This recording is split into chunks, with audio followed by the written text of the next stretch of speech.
Welcome to the Fantasy NASCAR Podcast, the Cookout Southern 500 at Darlington, the 2024 Fall Race, Labor Day weekend crown jewel event at the Lady in Black. The track too tough to tame.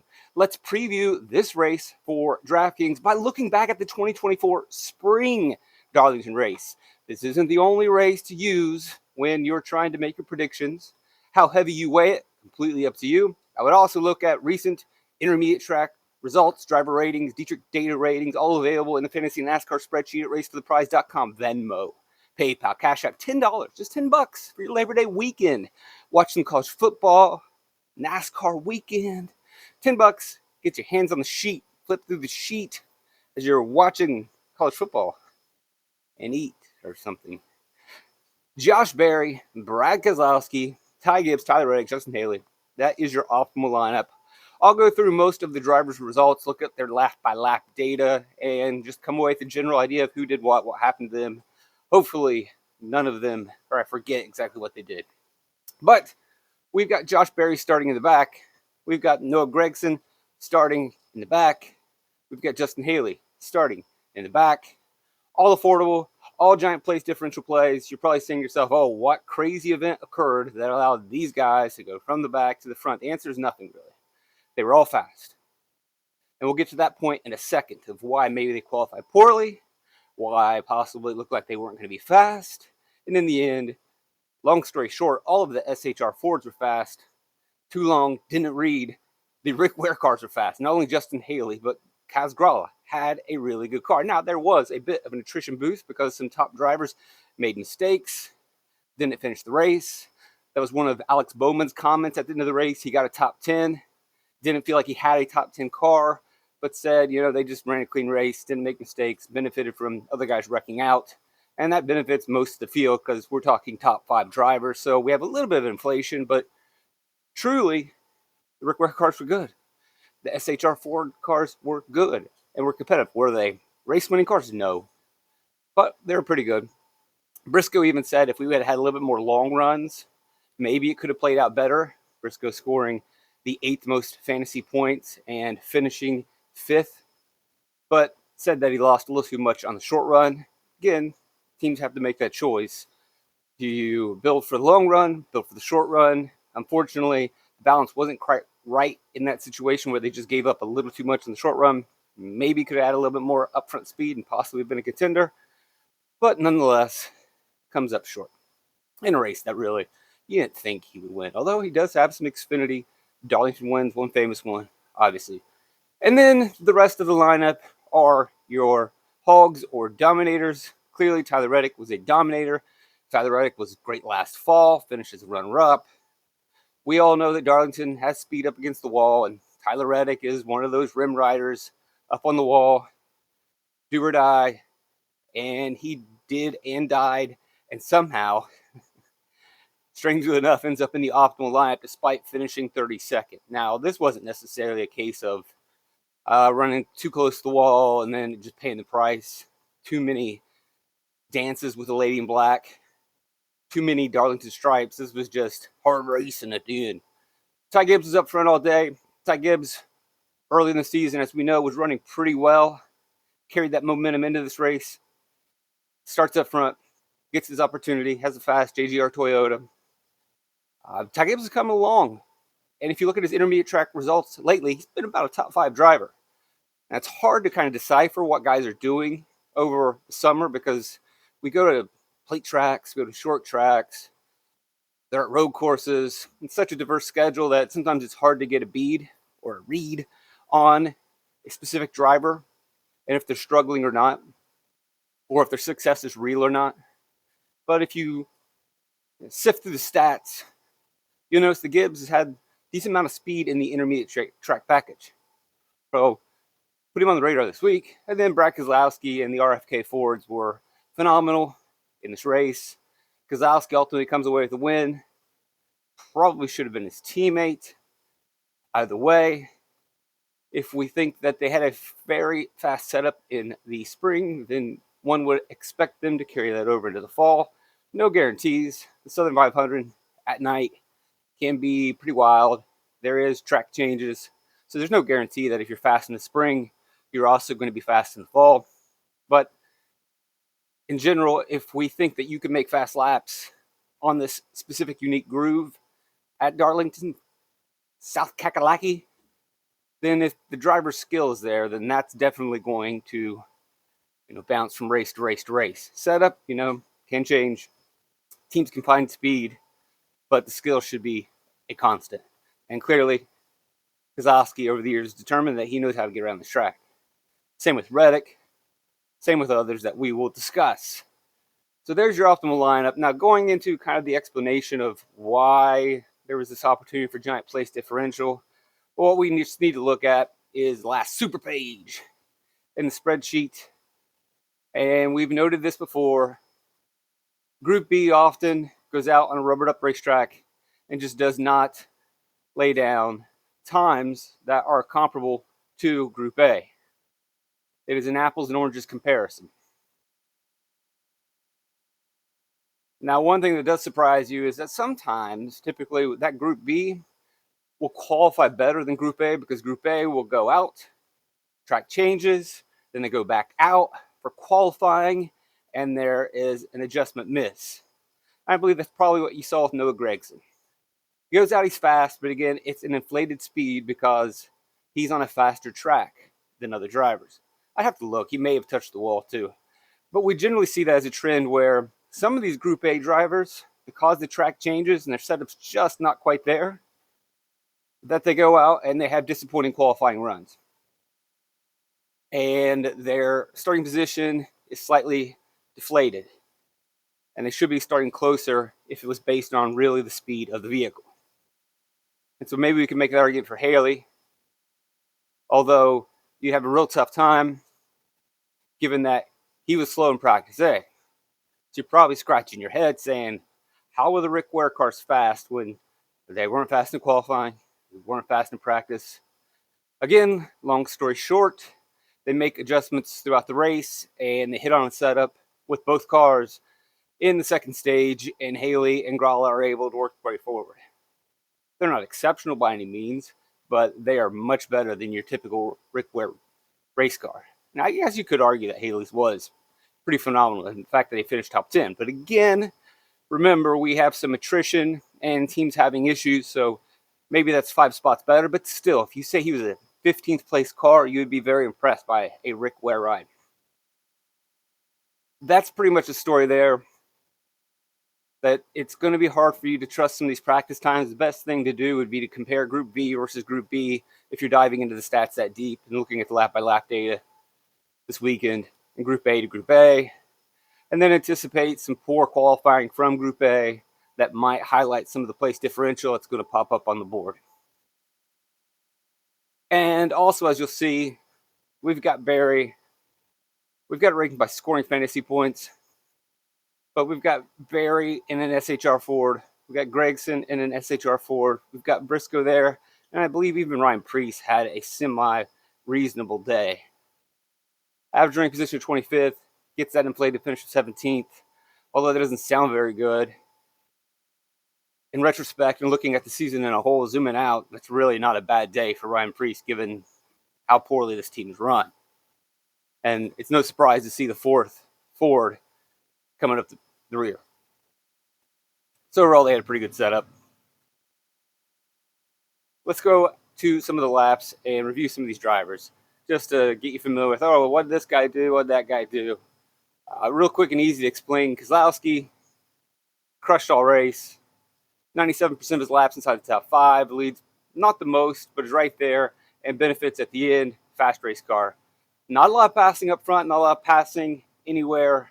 Guys do methodically work their way through the field, but you're going to see the top 5 pretty much top 10 running where they run. It's not an easy track to pass. You know how this works at Darlington. Gibbs just hangs around up there all day, has a good race.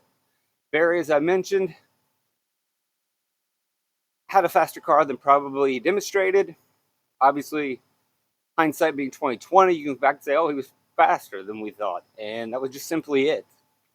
There was probably not a good way of knowing how fast he was, but regardless, him starting in the back from the DFS standpoint, you just go ahead and play him, especially at the price that he was at in the $6K range. and you don't really worry. You don't need him to have a monster day. But he had a very good day, a very good setup. Again, he also benefits from attrition and boost, but he did work his way into a position where he really could maximize. Denny Hamlin has a good day, but as I mentioned, it kind of just top 10 was a top 10. It was follow the leader for Tyler Reddick for the longest time. Then Chris Buescher comes to life at the end, and then Keselowski takes the win. But other than really Buescher making that pusher at the end, everybody else kind of just had good race cars and stayed where they were. Hamlin had a clean day, was able to run inside the top 5, 10 all day, and just never quite had the track position. I mean, look, 78% inside the top 10, rarely in the top 5. Top 5 was the top 5 all day. Top 10 was the top 10 all day, and it kind of just stayed there. Other than the guys who suffered misfortune, which we'll get to in a second. Byron, similar to Hamlin, clean day, runs up there all day. You look at the last 6 Darlington races. I'll put this on the screen because I think it's pretty telling. And we look at driver rating. William Byron in the spring, 4th highest driver rating. 5th, best last spring. Top 3 in your Southern 500 in the fall. 4th, 22, 4th. I believe this was gotten to the wall, had an issue on pit road, if I remember correctly. Either way, he's been phenomenal at this racetrack. Doesn't get a lot of attention. We'll talk about Reddick. We'll talk about Hamlin. You can see his numbers are even better. Larson, we'll get to that in a second. And even sometimes we throw Christopher Bell in that conversation, I think not egregiously, erroneously, because we think he's a dirt racer that runs on walls, which not necessarily his strong suit. He is a dirt racer, but he's not really the best rim rider in stock car racing. And when we talk about that, we got to throw, Noah Gragson loves these types of tracks. It really wasn't surprised to see him be fast, although I don't think he's in this conversation with Larson and Reddick, and then Byron and Hamlin even. Logano's been strong at this racetrack, stole that win from William Byron a couple years ago. Martin Truex Jr. has been strong. Chase Elliott's had some good races, but this is a long 500-mile race, and even in the 400-mile race, you can dominate this race and not finish. We've seen plenty of failures at the end by Truex, Harvick, Elliott, Reddick, Larson, you name it. It's Darlington, baby. Wait, isn't it supposed to be Bristol? Whatever. So we go back to our laps. Continue to break down drivers. Bubba Wallace with a solid day. Again, the 2311 cars were pretty fast. 2311 cars have been absolutely phenomenal this summer. So I wouldn't rule out Bubba being a contender this weekend. It's tough because we know the expertise of a Hamlin, a Reddick, and a Larson, and they're not just going to simply step aside. And even Hamlin and Elliott have been strong, and Elliott's had a pretty good race car recently. I don't know if it's ready to lead laps, and don't sleep on Buescher. So even if Wallace does have a fast car and is in position, probably see him do another similar thing of 83% of his laps inside the top 10, maybe not really a top 5 guy. Again, he does benefit from the guys who maybe struggled. And let's go to the guys that struggled real quick, because those are always the ones that you want to know, so that when you look at the stats on the spreadsheet, they don't just look at finishing position and say, oh, bad day. So we'll start with Blaney. Blaney got into a wreck on a restart and this has never been a great racetrack for him. It was like lap 160-ish. There it is, lap 128. Has an incident. That ends his day. Martin Truex Jr. was also involved in that incident. He'll go a little bit further.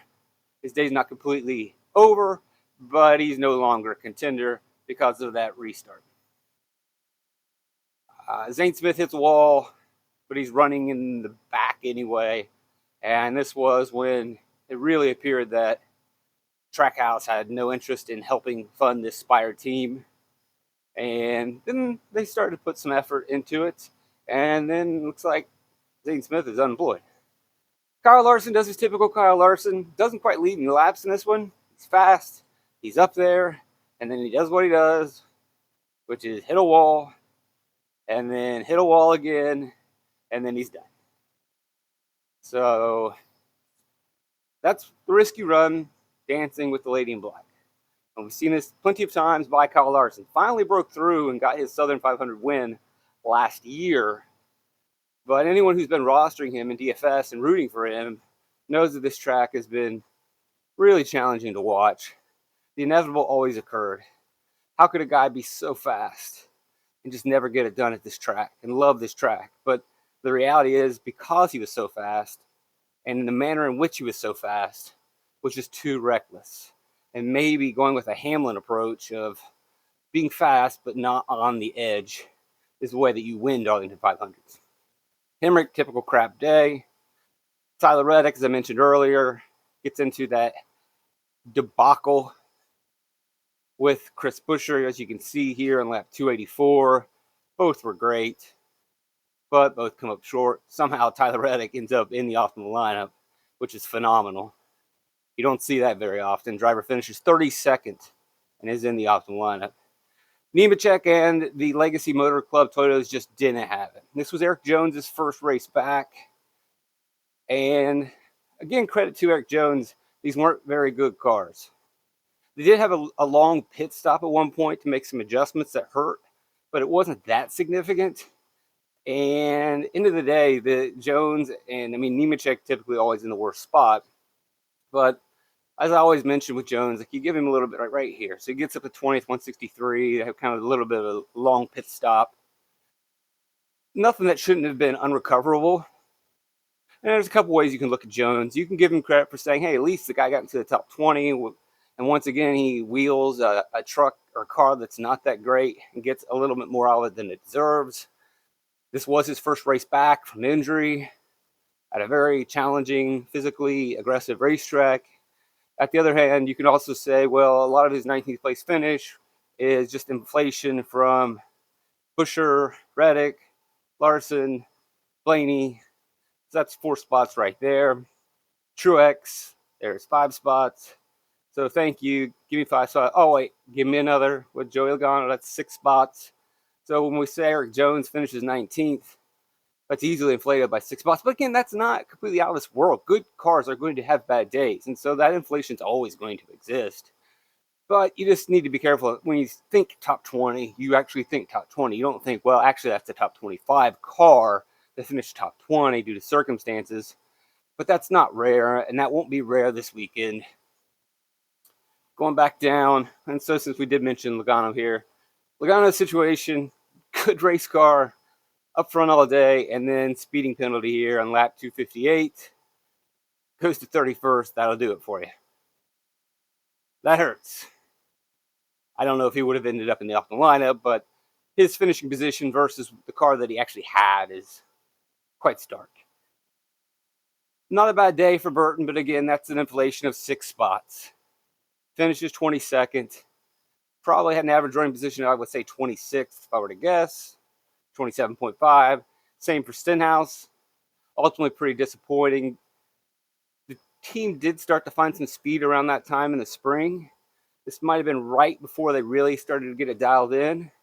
But nonetheless, not a good day for Stenhouse. I don't believe he was involved in any incidents. Suarez does nothing, and he typically has struggled. This season. It's just been a rough year for them. Looks like Trackhouse has found some speed. If we look and see what Suarez had in practice. So Suarez, obviously going to be slower with the Group B practice, but was slow. Qualifies probably a little better than he should at 19th. That's another thing with that group change of sometimes you're going to see Group B drivers out-qualify where they should just because they're more adjusted to the track. And you might be a little apprehensive to roster some of your Group B value picks. And then also just leaning heavy towards your Group A value picks. Again, I'm assuming we're going to have A and B practices. I wouldn't see why not. Posted for a disappointing day. May have gotten into the wall. I have to double check. The RCR cars just struggled with the setup. Wasn't really any unfortunate circumstances in the race. If you read the post-race comments from Busch and Dillon, it's just they couldn't get the setup. They tried all day. Couldn't figure it out. That's worrisome headed into this race, although they have found some speed recently. But if you find speed at the random mix of tracks that we've been at recently, doesn't necessarily mean you're going to have Darlington speed. Austin Dillon had a terrific car at Richmond. Regardless of the finish, is a fast car. But nailing the setup at Richmond is not really going to correlate or transfer over to anything they're going to do in Darlington. So you would worry about Busch, you'd worry about Dillon. Kraus finishes 29th. I don't know if that's actually a good thing to say, well, at least he finished 29th.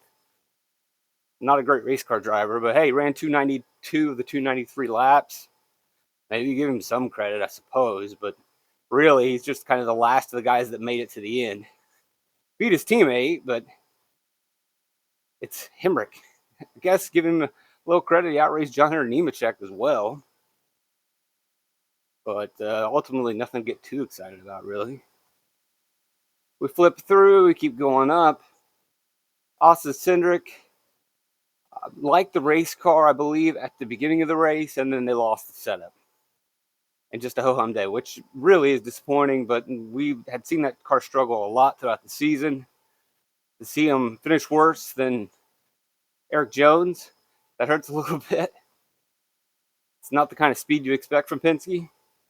But the way Cindric had been running that part of the year, not too much of a surprise. But as I said, they kind of just missed the setup as the racetrack adjusted. Now, that being said, and he may have, no, we didn't have a penalty. They might have had a little bit of a slower pit stop to make some adjustments, but as he mentions in his post-race comments, they just couldn't stay with the track. And that's an issue going into the Southern 500 where there's going to be a lot of track adjustments. If you couldn't get it in the easy or daytime spring race, then 500 miles is a long time at Darlington. You got plenty of opportunities to get it dialed in, but the track keeps changing on you. So, as I mentioned, Kaz Grala had a pretty good day. He's not going to have the greatest average running position, and so you say, that's inflated 29.7. But really, it's going to be that way because he started in the back. And his average running position is going to calculate all these laps that he had to run in the 30s because of his poor starting position. But if you just watch, he just slowly grinds and works his way through the field methodically. And yeah, so his average running position is not great. And yeah, there is some inflation. But he makes it into the race. He holds on to position when he's there. Makes all the right moves. At least he's not losing spots. And credit where credit is due. LaJoie, really, it's just a typical good LaJoie day.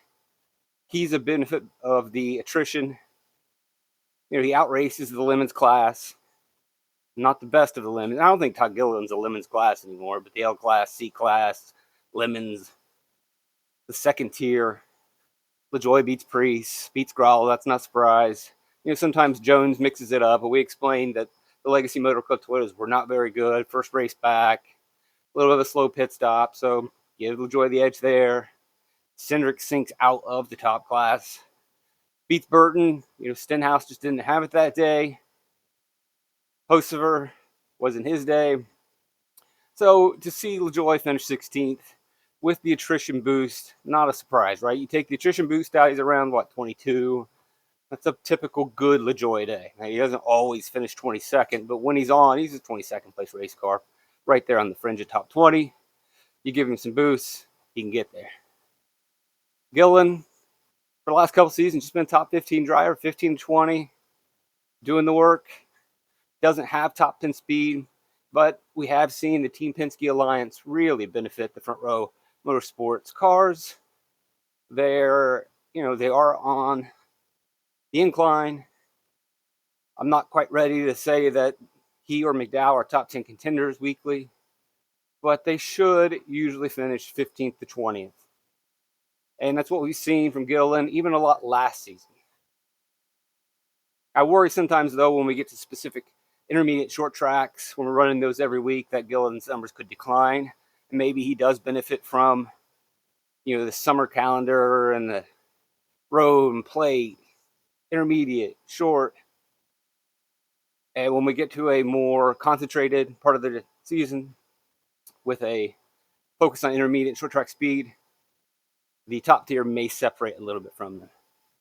As I mentioned, Gregson's always been good at this racetrack. The SHR Forts had good cars.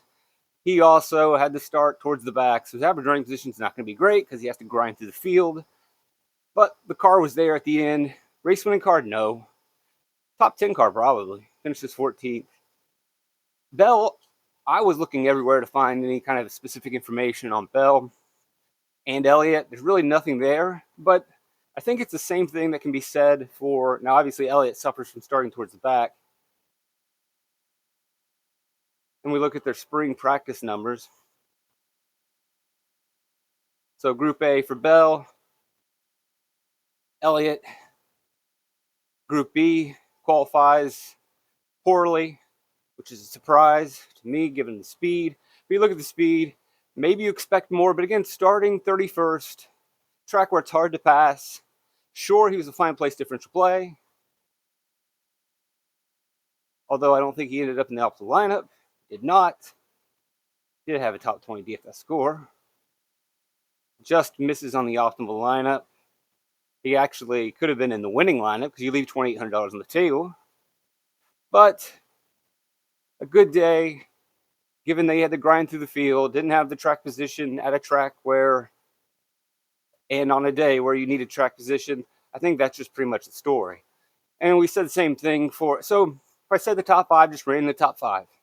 And everyone pretty much understood that. Keselowski, Buescher, Larson doing their thing. Well, Larson until he did his thing, which is direct. Reddick, Keselowski, you know the crew, Ty Gibbs. So if we're pretty good with the understanding that it's hard to pass, and kind of started and finished in the same spot. And then we said the same thing for really Hamlin and Bubba Wallace, who were just kind of on that outside. There really wasn't anywhere to go. You just turn in circles in the top 10. Well, I think we can extend that thought towards Christopher Bell and Chase Elliott. Bell was similar to Hamlin, like just didn't have race-winning top 5 speed, ran up there all day, had a decent day, didn't quite get to finish, but was a top 10 car. Elliott, obviously, starting in the back, hurts. Chastain, who has a top 15 car, has better track position, works out. McDowell, another guy who typically just benefits from these races that no one's really passing at. And as long as he runs a mistake-free race, he's got enough speed. As I mentioned, top 15 car, right? We all agree. Front row, motorsports, top 15 speed. Start in top 15. If you don't make mistakes, you're probably going to stay in the top 15. And then even if you don't, even if McDowell kind of bounces back, because he only runs 15 laps in the top 10. But if we look at his top 15 laps, he's 46. So, hey, he kind of did bounce back at times. Well, he also benefits from that attrition that we talked about. And that gets us back to where we already were. And I already mentioned Justin Haley just had a good car, drove forward. Alex Bowman, already mentioned earlier, similar to McDowell, just a little bit better. Top 15, top 10 car, benefits from attrition and those boosts. It's really not rocket science here with those guys. That wraps it up. That gives you a pretty good idea of what happened in that Darlington race and some of the stuff to look forward to whenever every driver. Hope you appreciate it. If you do, like, subscribe, share. Venmo, PayPal, Cash App if you just want to give a tip. It's in the link below. Venmo, PayPal, Cash App, $10 if you want to get access to the Fantasy NASCAR Spreadsheet. September's right around the corner. We've got more sheets on the way. Love having you guys around. Blessed to have you listening. And keep pumping these podcasts out to the end of the season. Hope you like them. I'm here for you. Have a great Labor Day weekend. I'll try to get you a Sunday morning video, Saturday morning video, but you'll probably be too busy with college football, rightfully so. Go Bobcats, Ohio University.